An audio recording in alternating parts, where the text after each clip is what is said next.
Tonight, will a nuclear waste facility near Port Augusta really bring the economic windfall the government says it will? And a coastal crusader from Port Lincoln rated as one of the best in her field. This is Southern Cross News with Alison Drower. Hello, great to have your company again tonight. Well, it is a subject that is dividing a community. Should the Great Australian Bight be opened up to oil drilling? Port Lincoln Council has struggled with its position on whether it should oppose the idea, and last night councillors put it to a vote.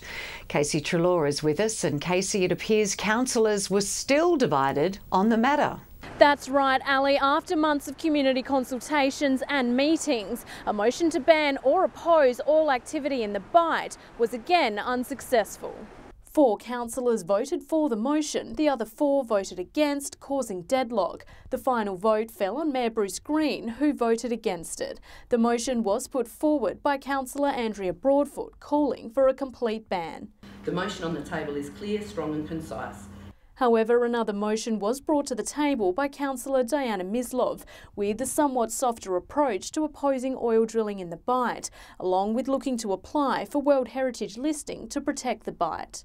The elected members were worried about the impacts of actively supporting World Heritage listing and what impact that might have on our fishing industries. That motion also failed to be supported by a councillor majority. So the official position of council, as we sit, is that we don't have a view. But that doesn't mean the debate is over for the community to have their voices or opposition heard. I really understand it's an issue that has divided the community somewhat. I'd ask everybody to have their say, talk to NOPSEMA. But in the meantime, council has got a lot of local issues that we need to deal with and need to get on with.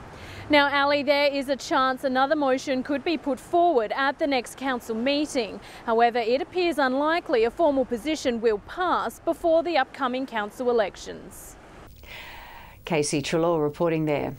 A new independent report has raised doubts about exactly how the Port Augusta community will benefit economically from any nuclear waste facility. The report has asked the government to clarify economic data around the project. It's been labelled a reality check for the local community. A new report claims all is not what it seems for the controversial nuclear waste facility. The federal government has been using a lot of spin around how much economic benefit and how many jobs are involved in the nuclear waste dump. The report commissioned by the State Conservation Council questions the number of jobs the facility will generate. The council has compared figures from a proposed Canadian facility that is 100 times bigger, but will only service 18 full-time jobs.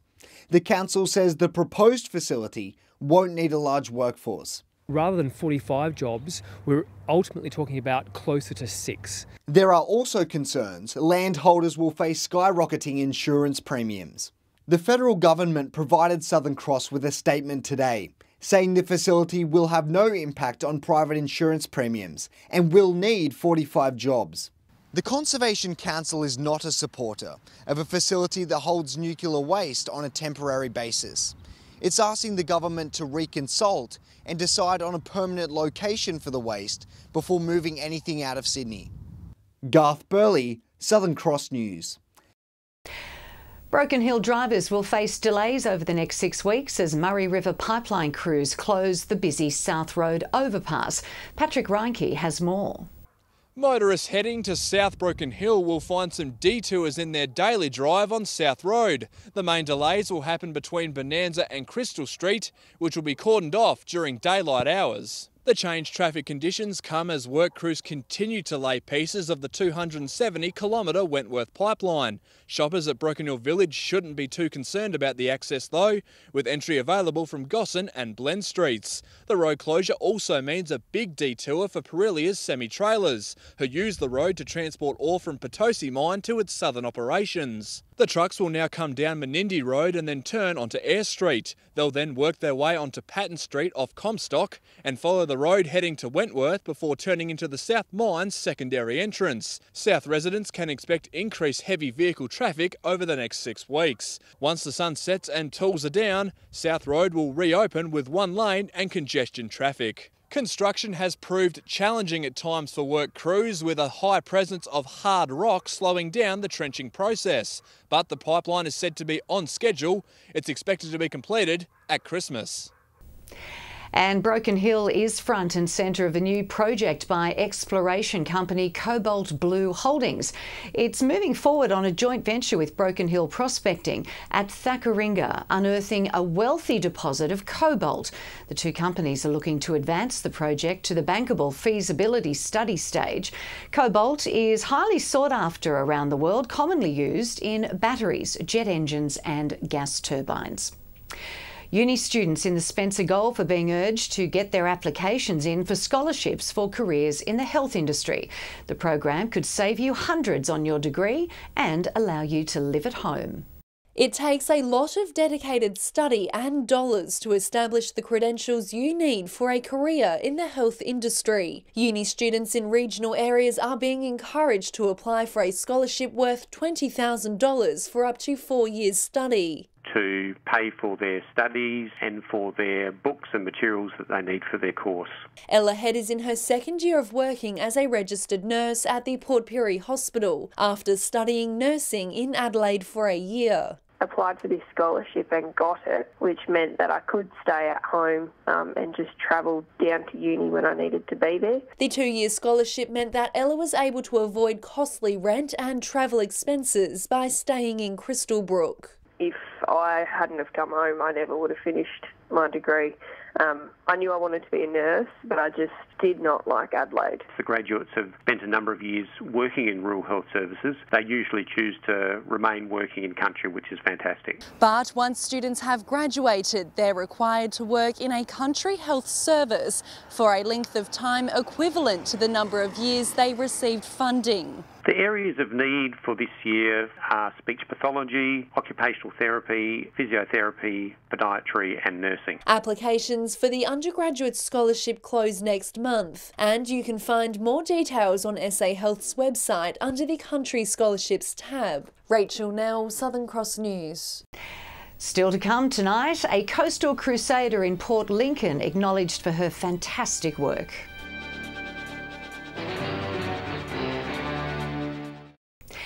You are watching Southern Cross News. Licence laws have been eased for property owners around the culling of kangaroos during the drought. Graziers in regions like Broken Hill will now be allowed to obtain culling licences over the phone or by email. This will mean some won't have to travel several hours to apply for a licence in person at the city's National Parks office. The changes also allow more shooters to operate under the same licence inside of an owner's property. Port Augusta is about to play host to the state's brightest minds in energy and mining investment. Tickets are sold out for the annual Global Maintenance Conference and Trade Expo.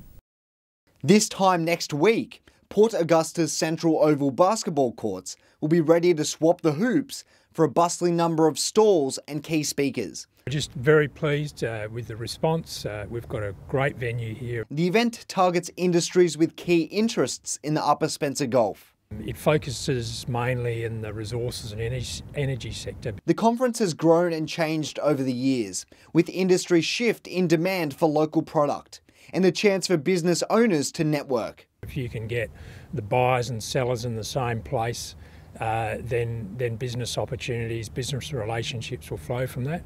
Now in its 14th year, the conference continues to grow, with more than 500 people confirmed to attend the sold-out event, which will feature an expo of more than 70 traders. We have everything from video production through industrial services, engineering workshops. The two-day conference starts next Wednesday. Garth Burley, Southern Cross News. A Port Lincoln scientist has been recognised for her passion for connecting people with the marine environment. Dr. Shelley Paul has been nominated as an unsung hero at this year's SA Science Awards. She has spent more than a decade protecting and advocating for the region's marine parks, and Dr. Paul is somewhat humbled by the nomination. So there was 3 finalists, they were all female, which is pretty amazing. I unfortunately didn't win, but I was just very humbled to be in the same room as some amazing people. But she says she doesn't do it for the recognition. I just love getting people into the water snorkeling and taking students out to the beaches and learning about what lives there and what lives out in the ocean. Working in and around the ocean and educating the community means Shelley has been able to live out her dream job. I've wanted to be a marine biologist since I was 2. And the local Marine Parks coordinator is proud to have a positive impact on the next generation. One of our rangers here, who's based here now, she was a graduate ranger, and I spoke to her Year 9 science class at the high school a long time ago, and now she's here working as a ranger. A project Shelley is currently working on is working with local Aboriginal people to help students connect to the marine environment. We've been doing a bit of work with the Bungalow people here in Port Lincoln, learning a bit about sea country and what the marine environment means to them, and sort of seeing their connection to the marine environment. Casey Treloar, Southern Cross News. A new clinic using student podiatrists is about to open at the local Whyalla Uni. Now, it's great news for anyone sick of having to travel to Port Pirie or even Adelaide for treatment. For the next month, these 4 podiatry students will be kept on their toes in Whyalla. They're on placement at the new clinic, which is opened up in the city's UniSA campus. 4 students per rotation will work with clients, giving them valuable practical skills. Run by the students, and the students are responsible for the diagnosis and management of the clients coming into the clinic. It's a joint project between the Commonwealth and the Department of Rural Health, with a registered podiatrist supervising the students. The trainees will learn how to make moulds and other required orthotics. Ms. Jones says they can guarantee a professional standard of service. Provide people here with the same sort of standard of services and the same range of services that are available to anybody that was in any other metropolitan area. The 4 trainees are already on the job, looking forward to getting hands-on with local feet. Being here, you get to see a lot more than you would, say, in the city, which is nice, and you get to broaden your skills a lot more. The opportunity to sort of be pushed in the country and see a lot more, so it's definitely something that I've already considered and I'm applying for. John Hunt, Southern Cross News. And John will be joining us right after the break for a look at some local netball, soccer and tennis. And although it was a lovely day, showers look to be returning in the next day or so. I'll have all the details up soon. Welcome back. Some sport now, and it is finals time for netball, and in Whyalla the Warriors pulled off an upset win over the minor premier Kiwi. Let's go to John Hunt now, and John, a great result for the Warrior girls. It was a pretty significant result, Ali. Kiwi had beaten Warriors in 4 of their 5 matches this season, so they were the favourites. But Warriors are perennial grand finalists, and they showed why on Saturday afternoon. Taylor Breen and Chloe Holmes starred with Warriors through to another grand final, and with increased confidence they can beat the minor premier. Over in Port Pirie, Blue Wren are through to the grand final after overcoming Solly's by 11 goals in the major semi. Solly's will play St Mark's Celtic in the prelim after they defeated Central Risdon 55-48 in the knockout final. In Port Augusta, Railways finished the season undefeated with a thumping win over St Joseph, while Vikings had a 12-goal win against the Magpies. Down in Port Lincoln, Imperials moved into 3rd, defeating Wanilla. South United were too strong for St Mary's, and Wayback thumped Boston. And in Northern Areas netball, Broughton, Mandurah, Orroroo and BMW had big wins. Changing sports now, and we'll have a look at soccer. In Whyalla, a late winner helped Lions stay 2 games clear at the top, while a double from Jamie Aitken helped Wanderers off the bottom, defeating Westlands 4-2. Savoy took a big step towards promotion, with the Pirie side defeating Adelaide Croatia 2-0 to go top of the league. In Port Lincoln, Lincoln Knights got their first win of the season with a 4-3 win over South Coast, while the Raiders went top with a 3-0 win over Seckle. Celtic and Alma split the points in Broken Hill soccer, while Western St Joe's played out a thrilling 10-goal draw. And finally, Broken Hill Tennis's winter comp wrapped up, with Argentina defeating Germany. So plenty to look forward to next weekend, Ali, and we'll have those results next Monday and Tuesday. Nice work there, John. Thank you. Let's get a look now at your local weather. And here's Amy Stevenson. Thanks, Ali. A beautiful sunny winter's day across the region. 21 the top in Port Augusta, Whyalla sitting a degree cooler. Sunny also in Broken Hill and Port Pirie. Checking the satellite, and patchy cloud in the southeast of the state in the wake of a front isn't bringing too much rainfall. Wispy jet stream cloud over the central parts isn't causing any rain either. On the waters tomorrow, northeasterly winds will pick up to 20 knots with seas reaching 1 metre. For the early birds, sunrise is at 6:52 while it will set at 5:53. The chance of showers across all districts tomorrow, however, maximums will remain high. 25 in Port Augusta, 23 for Whyalla and Port Pirie. Port Lincoln could see some showers over the next few days, however they should clear by Saturday. Similar conditions in Cleve and Woodner, with late rainfall expected over Wednesday and Thursday. Temperatures will remain high in Whyalla as showers clear by the weekend for a sunny 19 degrees. Port Augusta will reach 21 over Friday and Saturday, while it'll be mostly sunny leading into the weekend around Kadina. Possible showers around Port Pirie before the sun returns on Friday, 20 on Saturday, and sunny conditions expected. Some wet weather forecast for Clare also, however it should fine up by the weekend. And in Broken Hill, mostly fine and tops of 20 degrees.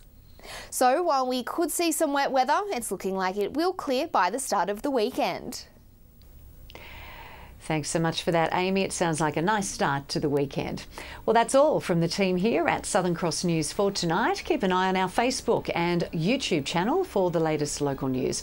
I will see you back here at 6:30 tomorrow. Until then, enjoy the rest of your night.